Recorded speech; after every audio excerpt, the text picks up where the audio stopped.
All right, we're live. So We're we can live? get closer to you. All right. We're gonna be hugging each other by the time this is done. All right, so Sean from Draft Therapy here. I don't know where to look. We'll be looking over on this side. And I'm here at Roak in Royal Oak. Hopefully everybody can hear me. I don't know if there's any chat going on because there's nobody on, so we don't have to worry about chat yet. So I'm out here at Roak. They have two new beers. They have Ice Cream Man here, which is a Kettle sour with lactose, and they have Zenyatta, which is a New England style IPA. And I have John here from Roak, and obviously how are I'm you? Sean. So can you tell us a little bit about these two? So, well, we'll start with Zenyatta. Zenyatta is a session IPA, New England style, and with our new packaging on there, by the way. We'll probably touch upon that a little bit. But Zenyatta is really just, I guess, the not natural evolution of our start in New England. I decided we were going to start with a double, and I'm not really sure why, other than we thought we'd just try to go big right out of the gate. And we then did a single, which was Hopgazer. And so the natural last step would be a session. So we decided to do a session, and we're really excited about it. And so far, it seems to be, it's only been out for a few days in the tap room. It just hit distribution, and it seems to be well received. All right, and then we got Ice Cream Man, which I said, like I said before, is in Kettle sour. And these designs are just really cool. I love the way that it has this kind of line art style. And I mean, it reminds you of like a creamsicle, basically, right? Like you got the white. Yeah, and the we orange. tried to get the colors to match what we thought represented the taste of the beer, and really, I think we're making some pretty darn good beer, and I wanted the packaging to reflect that. I don't think the packaging was good, and the beer was good, so we decided to invest some money in a professional company that we found out of North Carolina, Matt Ebbing, and I really like it so far. I think it's cool, and it was a little bit of a tedious process to go through getting it to look like this, but I'm happy with it, very happy with it. Cool. And yeah, like I said, I love it. I love the whole line art style. It's, when you first look at it, you kind of have to look at it for a second. You're like, oh, okay, that's cool. That's, this is the first one I saw. Ice Cream Man was the first one I saw, and you see that ice cream cone on it, and see if we can get it in there. Yeah, and that was intentional. We didn't want it. We looked at some versions that had high contrast, and to me that took the fun out of it, took the creativeness out of it, took the coolness out of it, whatever you want to say. I wanted it to kind of be like you're looking at it and then, oh, God, there's an ice cream cone on there, or there's a Rastafarian lion on there, or whatever it may be, a Doberman Pinscher. Yeah, I noticed on the website too that you guys are redoing. Are you going to redesign all the labels? Yeah, everything will be done. The cans will be the first to hit market. You'll see those, in the next 30 to 60 days. That will be converted, and then we're going to a long neck bottle, so you'll see that start to take place. We have to actually redo some stuff on our bottling line, so probably middle of June. Okay. You'll see the bottles hit. Yeah, I think on the website you had the Devil Dog one, right? And it's red and black. Yeah. Yep. Yeah, that's really cool. Yeah, I'm real happy with. It was I think a big improvement to all the packages, and like I said, I think the beers deserve that. So right, and they'll have a consistent line. Very consistent. I think we've done a lot of things right in our short life of just not even 3 years yet. But the packaging was not one of them. I wasn't happy with it, and I knew it had to be changed, and so I think we did the right thing. All right, cool. So we're gonna dive into one of these. Which one do you think we should start with first? You can start with the Ice Cream Man. It's a little bit lighter than all that that mouthful of hops you're gonna get out of Zenyatta. And I want it noted that I successfully Let me make a little wave over to somebody. We need some more glasses over here. Oh. All right. And we're gonna crack this open. So this is, what you would consider an entry-level sour. It was something that we dabbled in kettle sours for probably a little over a year, and one day I just came in and I said, let's make one. Let's see if we can make one and put it out to our fans and customers out there, and I think I'm happy. I'm pretty happy with it. So there's the Roak glass.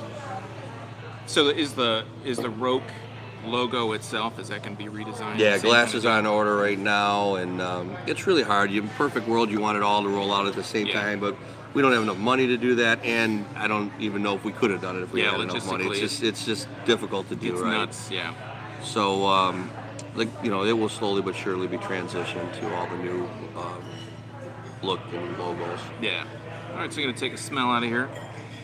It has a nice orange, you get kind of that tart kind of scent to it, but it's really orangey, you know. I would say, I would agree with you. I think the orange really pops off. Right. The aroma's there. A real clean orange. I'm not getting really like a real sweet orange as much as just a true smell of orange. Right, a poppy orange, right. And it's, I mean, what is it, 90 degrees out right now? It's at least, yeah. So this is, I'm looking forward to this being really refreshing, a nice kind of summer beer. So I'm gonna go ahead and give it a try. Cheers. Cheers, salute.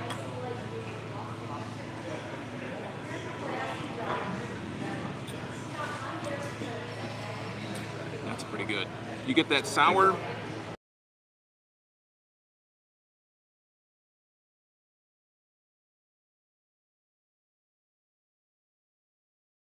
We used it's actually orange zest that we used in that.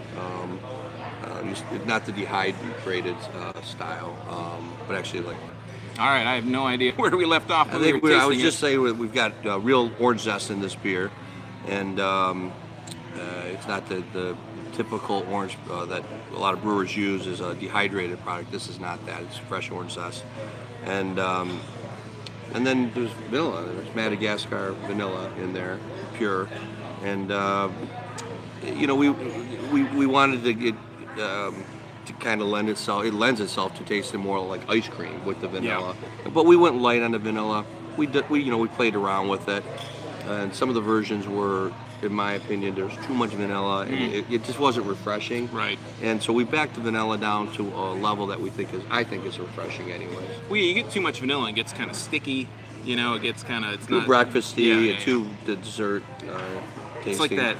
I think it's, you know, that sweetness you get up front, then you get that little bit of tartness in the center there, and then when it comes back in, I think the vanilla kind of hits on the comeback, essentially. You know, after you kind of tasted the sourness, that's when you get that sweetness. It's clearly there. It's just not over the top. It's definitely not too much. And I think all the flavors kind of blend well together. There's nothing that's just sticking out.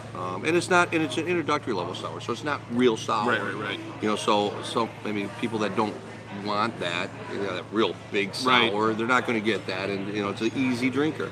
Well, I think now these days, you know, some people, sours have been really popular for a while, right? But you go someplace like Jolly Pumpkin or someplace that like Speciation or somebody, they do those really in-your-face sours. Amazing beers, but they're not for everybody. Exactly. And maybe we actually, you know, are transitioning drinkers to that beer by starting at this level. Yeah. So maybe it's a gateway sour is what I would call it. Yeah, it's one of those things where, you know, you get together with your friends, you're like, oh, try this beer, and they're like, I'm not into sours. You're like, oh, just try it. You know, just give it a try. It's not what you're used to. And I had one buddy that said, this isn't sour enough for me. So the real true sour lover, this might not be for them, but I love it. I think it's fantastic. It is very good. It's nice, refreshing. Like I said, perfect time of year for this to come out. It's getting really hot out. You're gonna be sitting around with your friends, having a drink or two, or yard work, or on your boat, or whatever you're doing. It's kind of like the all-purpose beer. It's. If I didn't mention it before, this is 5%. It's 10 IBUs, really nice and mild. I'll hold that can up one more time, and it's at 5%. Let's see if we can get that to go. Be too bright, but it's 5%. Like I said, it's a really beautiful can. Roak here on the side, kind of actually across the top. It goes Roak, and all these letters goes behind the logo or the design of the label, which is really cool. So you want to move on to Zenyatta here? Sure, let's do it. We'll dive in. So we'll set these ones over. Oops.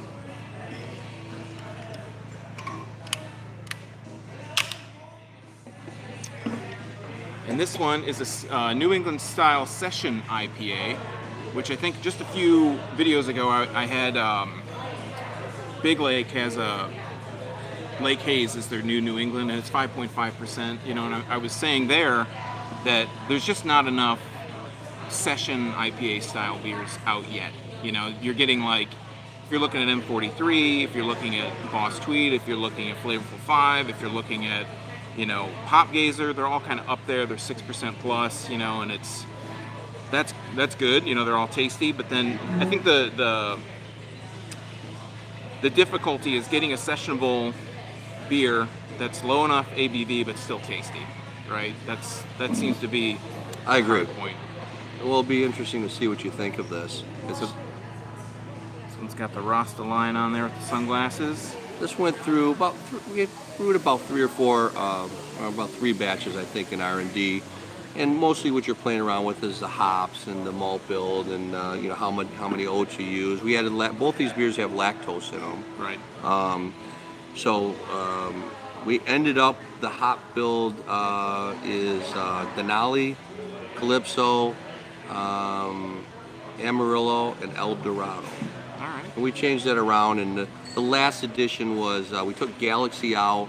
I thought it was too, it was just very tropical. I mean, most of those hops really tend to have tropical characteristics, and so I thought it was missing that citrus kick and that refreshing quality of citrus. So we added Amarillo, took Galaxy out, and I think we accomplished that. All right.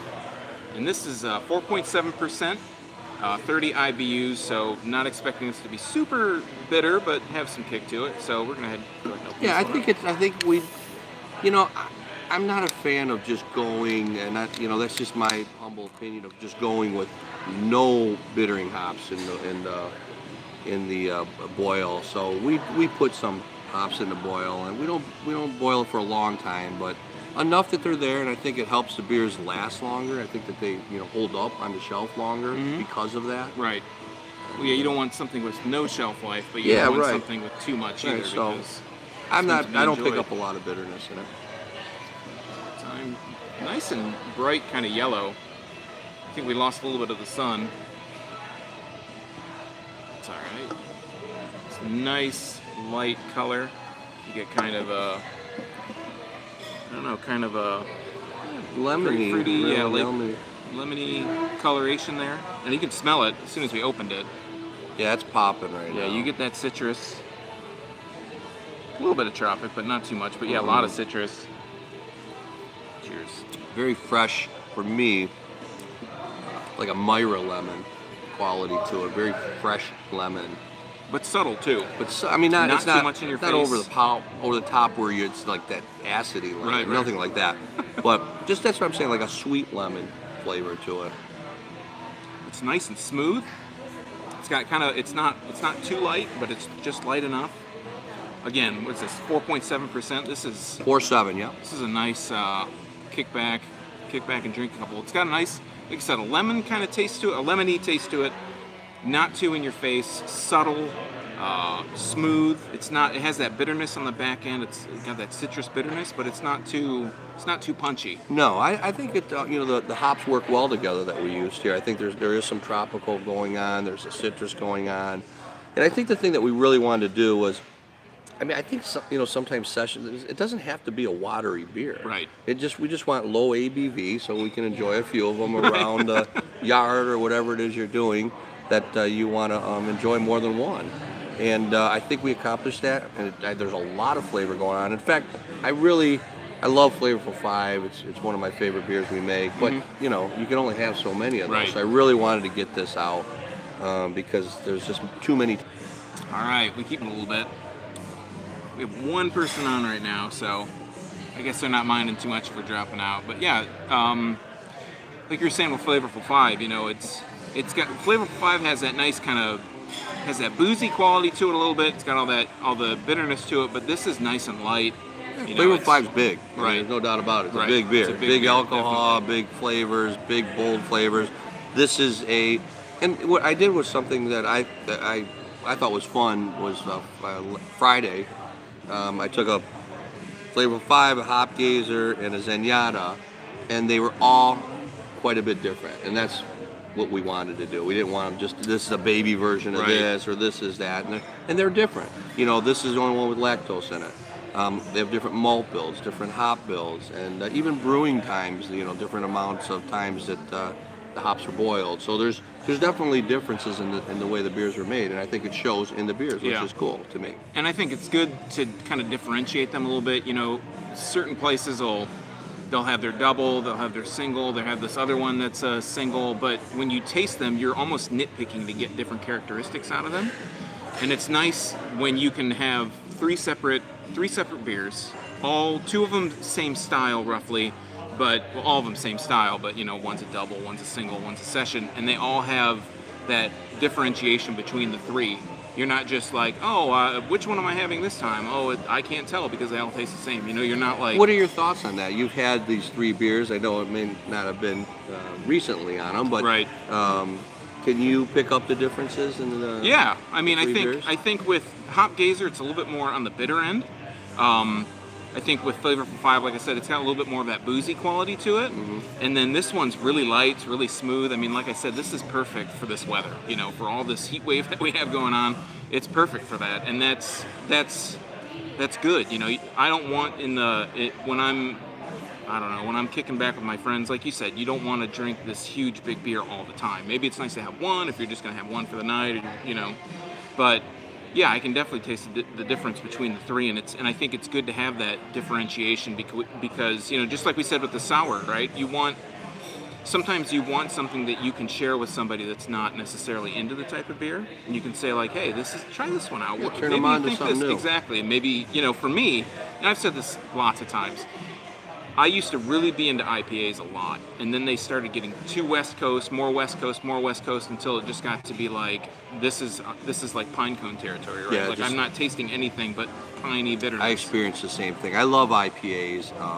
I just go based on what I tend to go to, and I tend to go to IPAs. Yeah. So I like all the different stuff that's out there. Yeah. I like that there's West Coast and that there's a little bit more maltier style that we tend to do here in Michigan, or these New Englands, which are I just love it that there's all this variety out there. I'm glad breweries are doing different stuff and experimenting. I mean, I did it a little bit before, but now I say this again, viewers know this, I say it all the time, that malty IPAs are like bar none my favorite kind of IPAs. And when I was getting back into New England's, or when I started drinking New England's, I was not on any kind of trajectory to say IPA that I liked IPA at all, right? So I might, I would always, when I came to a place, a tap room, I would go for the porters, I'd go for the stouts, I'd go for an amber or brown, anything other than getting the IPA, right? But now, because I feel like New England's, because they're so smooth, they're so subtle, you get the components of an IPA, but you don't get that full-blown like bitterness, or you don't get there's that no doubt full-blown about taste. it. It's just the style. I mean, you use less bittering hops. You're not boiling them for as long, so there's definitely less bitterness in the New England style. But I think it's cool, like you mentioned, malty. Flavorful 5 is a little bit more malty. I don't think New Englands have to be any one thing. No. I mean, it's kind of a license to be creative, and that's what I like. I mean, I'll have Petoskey's, or I'll have something from Old Nation, or Odd Side, and they're all different. Yep. And that's great. Absolutely. Yeah, and that's, we've talked with other people that do reviews, and we talk a lot about, or we have in the past, about like, well, we have this kind of New England style, and we have that kind of New England style, right? So it's like sometimes they go really towards that juicy end, where you get really fruity, you get really orangey, you get really tropical, and then you have those others that go towards, they go a little bit more, they still have some of those characteristics, but they really go more of like the bitter route. You get a little bit more, it's smooth, it's subtle, think but some you get of the them bitterness. border on not really being what the traditional thought of an IPA is, and those are the ones I think get classified as more juicy because it's just mostly dry hop that you're picking up. Yeah. And then if you have some bittering going on, you get more traditional IPA characteristics. I think that's where we kind of fall, is in that category. But I love wine also, and I love that one Cabernet does not taste like the other Cabernet. There's all these different varietals or different styles of wine, and I think that's what's going on with New England. So you can have fun if you're like doing a blind tasting, or just hanging out with some friends, and you're tasting all these New Englands. They're not going to all taste the same. Right. So you're going to have That's a fun good with thing. it. Yeah. So you're going to have fun. There's conversation to be had there. Yeah, you don't want to try one, try another, and they all taste the same, because then it's like, why would I buy the other one? I can just buy this one, you know? Yeah, if a they're bunch all of gonna be the same- homogenized New Englands is not a good thing. That's what I go to the store for. I just whichever one's cheapest, I'll get that one. That sounds like a good way to go. Yeah, and we tried to keep the price down in Zenyatta. They're expensive to make, the New Englands. Yes. The hops are the most expensive hops, and you have to use crazy amounts to get them to taste like this. So, Right. but we tried to keep the price down, so it's it's a $10.99 4-pack, 16 ounce, and for this quality of beer, I think that's a pretty reasonable price. Yeah, absolutely. It's going to be more expensive than like a Founders All Day, but it's going to taste a lot different than that Right. too. So yeah, you're getting a little bit more different. A little bit. Getting a little bit. but I've different heard, flavor you profile. hear what people are saying in the tap room, and you read the reviews, and I'm hearing a lot crushable with a lot of flavor. Right. That's what we were shooting for. Right. So hopefully that's what everybody thinks. I think you nailed it on Zenyatta, definitely, and Ice Cream Man. I mean, I think that they're both really tasty. They're low enough ABV that, like you said, you can kind of crush them and not have to worry about. I mean, I don't advocate, obviously drinking and driving, but it's you can have one and not have to worry. Well, you're not going to get in trouble like on Right. the golf course. You're still going to be able to hit the ball after having two or three Yeah. of these. It's not, it's you're going to enjoy the flavor of an IPA. You're going to enjoy the flavor of the beer, and it just doesn't come with the big wallop that some of the other more Right. traditional, if there is such thing as a traditional craft beer, but more commonplace IPAs have. Right. So what was the impetus behind kind of the redesign that you guys had going on? Like I said, I never thought our packaging was very good. Even though I was behind it also, being hard on myself, but I think rightfully so. And it just came time. I'm like, we got to do something here. So we just started interviewing companies out there that do this. Right. And we ended up finding a company and a gentleman that we really liked, and we just connected to him, and we started down that path. And you don't just end up with this. There's about you go from like here, and you just keep going Right. here to here, and then you pray to God that you make the right decision. Because it's nerve-wracking. You're like, Right. oh my gosh, if we screw this up. But I felt like this was cool. I thought it was pushing it a little bit. It was a departure from what we were doing, but there's some similarities still there. We kind of went with each beer's got like this icon on it. Right. I like it. I think it turned out well, and we're getting, like I said, most people seem to think it's cool. Yeah, I really dig it. I've been on Instagram. I think I've been a really advocate. I think these are just awesome designs. It's not, when I saw it, I was like, try and get that Ice Cream Man in there a little bit better. When I saw this, I kind of, you look at Instagram or something, you're scrolling through the pictures, and I was like, what is that? I'm like, oh, I can't believe it. You guys are, you're changing it. It's not, and you're not just changing the can design. You're changing like the Roak logo too. Yeah, right? I figured if you're going to do it, let's just do it right. Right. And the thing is too, it wasn't like when we saw this concept that we were instantly in love with it. Right. In fact, I'm one of those people that goes around and tries to sell it to all my partners in crime here, Right. the management team. And there was some people who were like, ooh, geez, I don't know, that's pretty extreme, but I just kept feeling it and feeling this label, and I'm like, listen, we got to go with this. And ultimately, I think it was the right thing to do. Well, it's definitely striking. It's something that everybody's fighting for shelf space, and it's, if you can have something that stands out, that's just a little bit different enough, not the same old, just different enough to catch somebody's attention. Then maybe somebody that's not familiar with it might say, oh, okay, well, I mean, they'll probably look at some of this and say, is this the same company as that I've seen with There might beer be out some before? of that, But hopefully not too much. Right. But I think it really goes back to the beer. I mean, we're trying to make, and I think we are making some pretty darn good beer. Yep. So you want people to enjoy those beers and try those beers, and you need the right package, and because there's a lot out there. So hopefully, this is a package that people will be drawn to, and they'll try our beer, and then they'll enjoy it. I think they will. I mean, I think, like I said, you guys, I don't think there's anything here that I don't personally enjoy that you guys make. I love French toast devil dogs, like one of my favorite That's going things. to be, that will be rolling out in bottles this fall. Is that going to be like 6-packs, 4-packs, 6-packs. bombers? It'll be 6-pack long neck. 12-ounce bottles, and then shortly after that, we'll be rolling out in bottles. Haven't decided if it's a 4 or 6-pack. I'm kind of leaning towards a 6-pack, but we have beer aging in bourbon barrels right now. Right. That will be the French Toast Double Double. And what do you guys have? Barrel aged.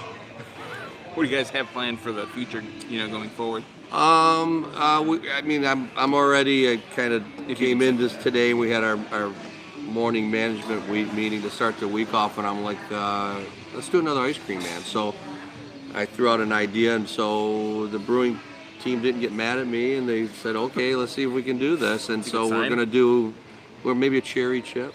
Maybe cherry chip Ice Cream Man before the summer season's behind us. So you plan on having Ice Cream Man be a series?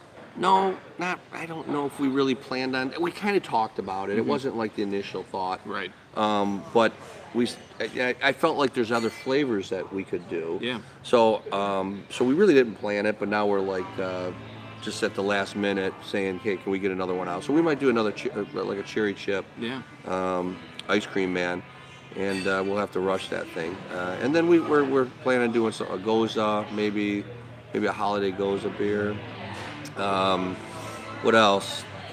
Probably think about doing an IPA sour. We've done some of this stuff here, right. but I'm talking about stuff we're going to put out right. in production so people can get to it. And that's the one thing I like about coming here is, you guys have a lot of different styles that are out now in stores, but if you guys come into the tap room here in Royal Oak, you look at the board or you look at the menu, and there's going to be a lot of stuff, either versions of stuff that you guys have released, or just straight up stuff that you couldn't get in the store. So like, I know that with Zenyatta, I was talking before we started this with John, and I said they had an R&D New England style on their menu for a while, and I said, is this similar to that? And yeah, that was the last version. The difference there was less oats, Galaxy versus, we put Amarillo in the final beer.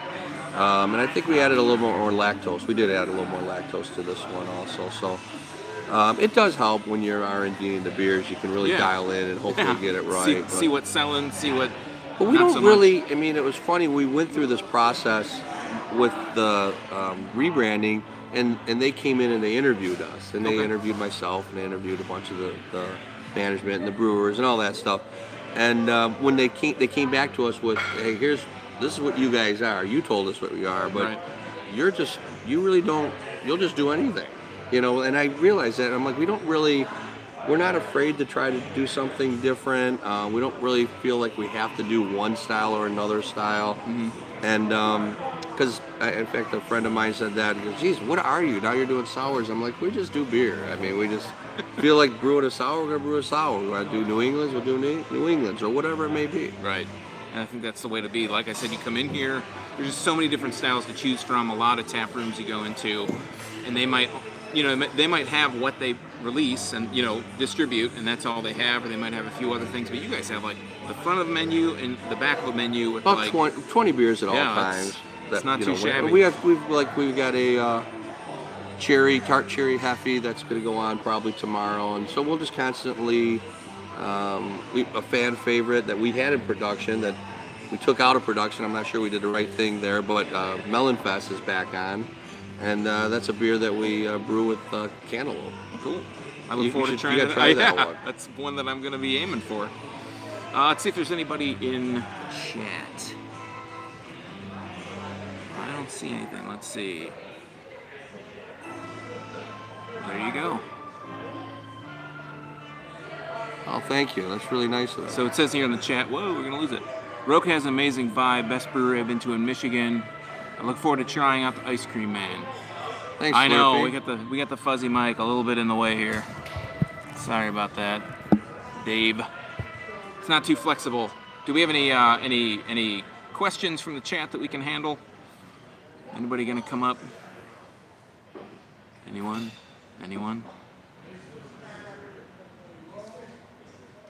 Maybe not. Nope. All right, gonna hang out for a few more minutes. We'll see if we get anything. Yeah, sure. And you want me to get you Melon Fest? Yeah, sure. I'll give it a shot. Absolutely. Thank you.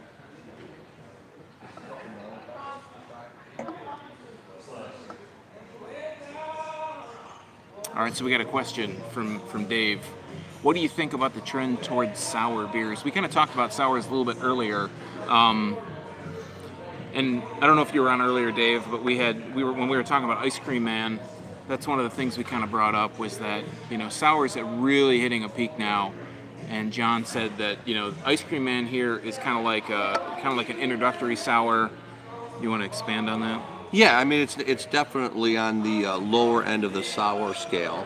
But I think you asked what do I think about it? I think that's great. I think people always want to push the boundaries with their palate, and why not experience a sour and see what that's like? The very first sour I ever had, I was like, wow, I was taken back. I didn't even know if I liked it or not. But over time, I kept trying them, and now I'm a huge fan of sour beer. So I think it's a good thing. I think anytime we push ourselves and enjoy other styles of beers or food or wine or whatever it may be, it's a good thing. Yeah, absolutely. I know that the first time I had sours was a long time ago. It was at a summer beer fest, and my friend was like, "Hey, we need to check out Jolly Pumpkin." And I had never had a sour beer, and like we said, they're pretty intense. I just remember trying it and being like, "Is this how it's supposed to taste? Like, is this really what it's supposed to be like?" I remember the first one I had was a brewery from out west, Cascade, and those are the real deal. And I had the same experience. I was like, "Holy cow, man! This is really good. Isn't that good? This is really good. This is Melon Fest. It's American wheat and infused with or brewed with real cantaloupe. Yeah, you get pureed cantaloupe. You get a nice cantaloupe taste out of this. Nice and sweet. It's got a little bit of a bitterness on the tail end there, but this is really good. Yeah, you can taste the cantaloupe. Yeah, for sure. It's kind of refreshing sometimes. And thanks, by the way, Dave. Sometimes you check out a beer and it says it's one way, and you get it and it doesn't actually taste like this. I think we kind of talked about the sour vibe. Yeah, and I think this beer too for the summertime. For me, I don't know. It's maybe like a mental thing. I don't necessarily think sour and summer and hot weather. Right. But I'm telling you, it works. When you try it, very thirst quenching. It'll change your mind. Very, very much something that you're not going to drink a stout really, although some people do. But I don't tend to drink a stout in a 95-degree day. I'll go once in a while, but yeah, not very maybe often. in the air conditioning. But.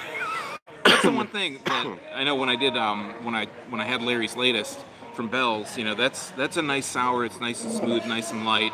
But they brought it out in February, and then that kind of comes and February goes. Did you guys head out to the expo in Frankenmuth? The world. We were there. I was not personally there, but we were out there. So Ice Cream Man just got released last week, and so did Zenyatta. And Captain Cataracts, we're straining our eyes here to read it off the phone, but he said he's stoked, man. He said he's stoked to have Detroit back on the map. Absolutely. So am I. Lots of great beers coming out of the state. A lot of great beers coming out of Detroit. A lot of great breweries in the Detroit area. I mean, obviously I love Michigan beer, and that's what I try to promote the most, and I try to try the most and get the word out, because, when I started this whole thing, there were a lot of people doing beer channels. Absolutely. A lot of people doing beer channels, and they were getting them from all over the place, but it's hard to get some of those things. But we have so much great beer here in Michigan. I think we're very fortunate. Absolutely. I mean, we have some of the best breweries in the country, and we think of a brewery that we're like, oh, that brewery's doing some pretty good stuff. Well, really, they're doing great stuff. We're just so used to these over-the-top great breweries that we get a little, maybe slightly spoiled. Yeah, I think we're a little bit spoiled. You could go to, I don't know, Utah. I guess Utah's not, they have a few good ones, but they're probably not doing so good. I mean, we've got a plethora of very, very good breweries and some great stuff out there. It's competitive, too. It makes it challenging for us. We have to work extra hard. There's a lot of competition, a lot of good stuff. Like you said, we're kind of spoiled because there is so much good stuff.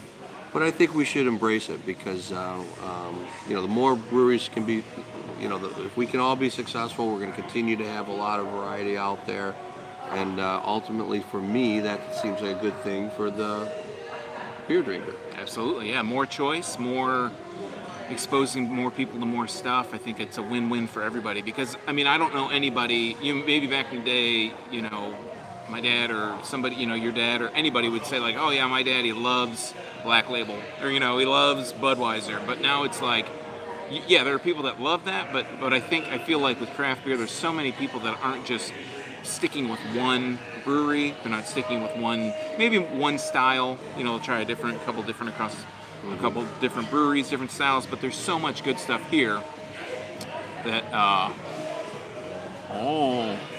So is there anything? Good question, Dave. Is there anything that that you guys have that you can reveal that you're doing for Summer Beer Fest? Are there any secret beers coming up that you guys are going to release for that, or is I know there will be some. I don't know the exact lineup, but I know that we're tasting tomorrow some variants of the New Englands. We're going to do some fruit variants of all three, and we'll be doing some small tap takeovers with maybe like 7, 8, 9 variants of these New Englands that we have, the 3 of them, Flavorful 5 Hotcakes and Zenyatta. So you'll see that there for sure. We'll probably have some, something barrel aged that will release, but there'll be some cool stuff. Captain Cataracts will be working there. Wants a heads up. So yeah, stop by the booth. Absolutely. So that's July, right? It's 27th, 28th, something like that. Yeah, it's like the third week, I think, in July always. But. I'm looking forward to it. But it's funny you talk about Michigan beers. I just want to drink Michigan beer all the time. I'm just so happy with what we're doing here that I just want a Michigan beer, a beer brewed here. I've become maybe a major homer in my own home state, but I just love Michigan beer. I go to other states and I'm like, God, I miss our beer. You're talking to the right guy. I think we're doing some great stuff here. I absolutely agree. I went a couple weeks, it's about a month and a half ago now, went to Boston with a friend of mine, and it was hard to not, it was nice because there were things available that I can't get here. Like I got Pseudo Sue from Toppling Goliath, and I was able to try some, smaller local places, but, when I'm here, I pretty much I want to drink what Michigan has to offer, because it's easy to go and say, oh, there's a place in Rochester that brews a beer that I like, or there's a place in Grand Haven just across the state. I can drive over there. I can go and check out what they have in the tap room, and it's not too far. So it's kind of like rooting for the home team, right, all the time, because if you want to go see a game, you just go to the stadium. Yeah, I honestly. I don't think I really ever order any beer but a Michigan brewed beer. I really don't very often. Got something on there. Yeah, those guys are awesome. Both those breweries, Holmes and they're saying that we should do a collaboration. Well, hey, if anybody at Holmes or Draft Horse is listening, we'd love to do a collaboration with those breweries. Those are killer breweries. I think you guys have a lot of stuff in common with Draft Horse and what Holmes is doing. I would love to see a collaboration between you guys. I mean, you're one of my favorites. Holmes is one of my favorites, just kind of as a... Well, I've never had a beer that I didn't like from either one of those breweries. I think they're doing fantastic stuff. All right, so Captain Cataracts here says, what do you guys think about Stroh's from Pabst competing with craft beers?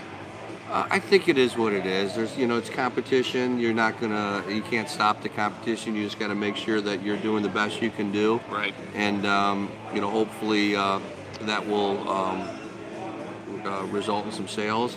But Pabst and Stroh's, there's people that love those beers. The first beer I ever had was a beer I stole, and it was a Stroh's beer. So I have fond memories for it. It's not my style of beer. I don't like those beers myself. I like these big bold flavors. Yeah.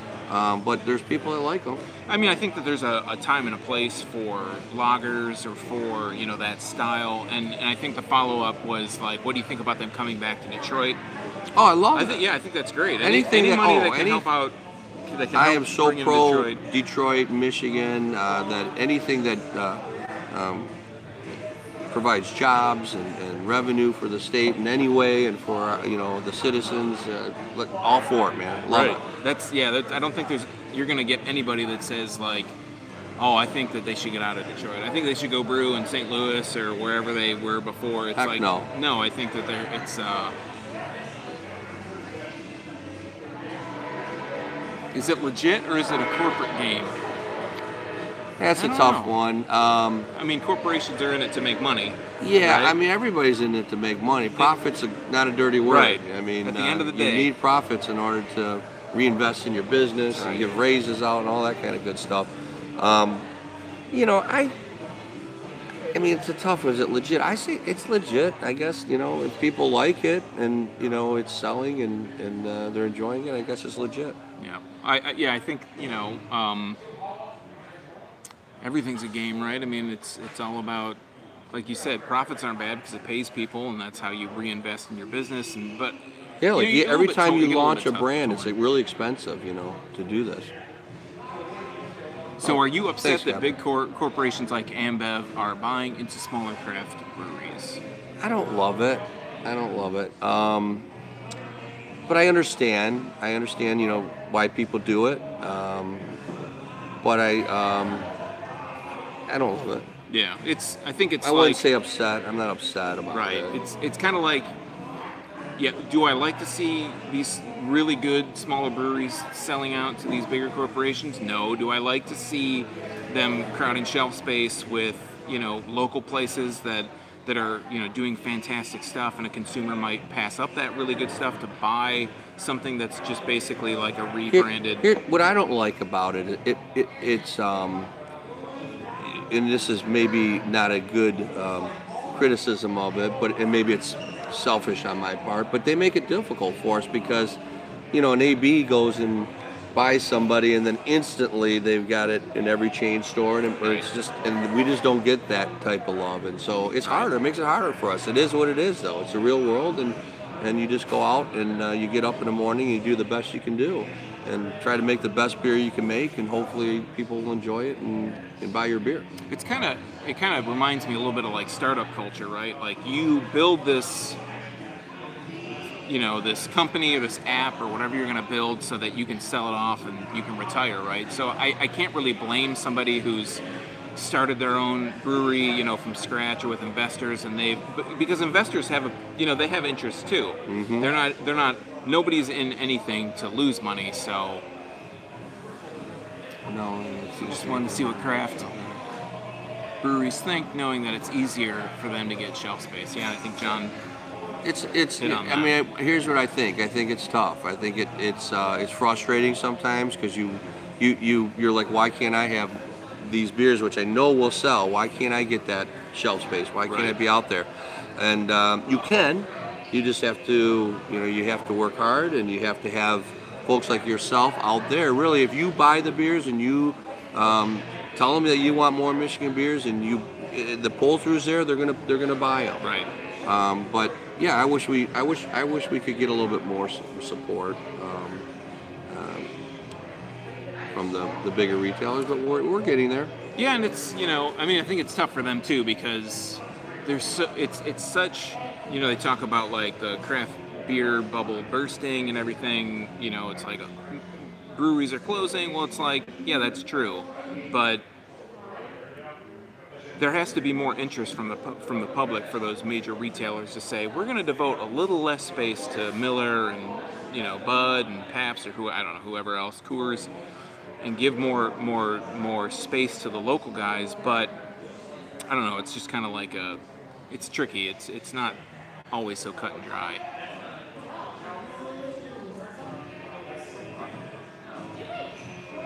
It's an even playing field, but it bites his ass. And that's questionable whether it's an even playing field. Yeah, right. I'm not sure it is, but it is what it is. All right. Any more? Thanks for sending in questions.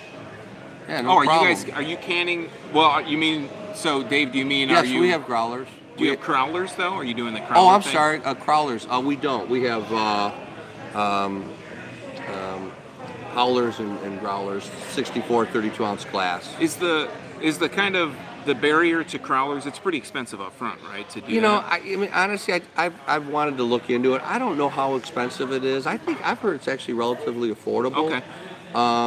It's something we should look into and really take seriously because I think it's pretty cool. Yeah, it is. It's nice that you can get it You can take it home. You know, you can maybe sit on it for a little bit, and then you're not too worried about it still being fresh. So I think the problem, you know, you have so much money to spend, only so much, Right. and you know, you try to, you know, you say, okay, we got to redo our packaging. That's very expensive. Yeah. You know, so you know, you put it towards that kind of stuff, and you just got to kind of prioritize things. But I think that would be something that we should add soon to our place. You know, West Michigan, it's like all over the place, and here on the east side of the state, there's a few places that do it, not very many, but it's kind of cool. You know, I know that yeah, it lasts longer, definitely. I'm going to look into it. I think that's thanks for reminding me that that's a good idea, because it would be an added thing that our customers would enjoy. I know Ascension and Novi, they'll do releases that are just like crowler releases. Oh, So you cool. get the 32 ounce. They say, hey, we got this like That's a great idea. key That's lime cool. tequila sour or whatever. We're gonna release this. It's in a crowler. We're gonna make 100 of them. Mug Club obviously gets it first, and then you know you come in, you can pick it up at your leisure. So it's really cool, and like I said, it lasts longer, so you don't feel like Yeah, because I gotta pick this up on Saturday. It's gotta be drank Sunday night. Or what is the shelf life? I think it's like it stays fresh for like a month. Oh, that's very Yeah, good. or at least a couple weeks. So you're not worried about too much about like because you get that minor gas escape out of the top, and you're Yeah, not worried about I'm that gonna look so into much. that for sure. Yeah, it's a good deal. Like I said, a lot of I West saw Michigan. that the Hopcap in Royal Oak has one. Oh, do they really? So I've seen it there a couple of times, and I'm like, it seems like a good idea. I just haven't done anything about it. Yeah. All right. How many people do we have? We actually have 7 people watching this. All right. Awesome. So So if hopefully you're there's enjoying what we're saying. and if not, we apologize in advance. But these are our thoughts. So we're gonna wrap it up here. John, Sean, thank you very much. Thank you so much. Like I you said, guys. yeah, thanks for watching. Especially, Roak is one of my favorite places to come. One of my favorite tap rooms. I come here quite a bit. And yeah, it's okay. That wasn't it. That wasn't anybody for us. But yeah, so thanks for watching, Captain Cataracts. Appreciate it, and as always, keep sharing Thank it. you. Keep sharing it. And as always, so I'm Sean from Draft Therapy. This is John from Roak. Again, as always, drink craft beer, support your local breweries wherever they are, and don't forget to treat yourself to a little draft therapy. Thanks for watching. Cheers. Thank you. All right, see you guys later.